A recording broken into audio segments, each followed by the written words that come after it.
Alam nyo ba guys na tuwing rumaragasa ang malalakas na bagyo, may tatlong higante ang tahimik na humaharang sa galit ng kalikasan, ang Sierra Madre, Caraballo Range at Cordilleras. Sila ang mga tunay na tagapagtanggol ng Luzon. Una ay ang Sierra Madre, ito ay the Storm Shield, ang pinakamahabang kabundukan sa bansa. Ito ang unang sumasalubong sa bawat bagyo.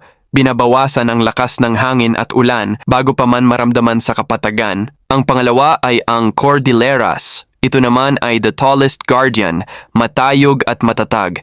Ito ang gulugod ng Luzon. Ang lakas nito ay sumasalamin sa katatagan ng mga Pilipino sa gitna ng unos. Pangatlo ay ang Caraballo Range. Ito ay the silent connector.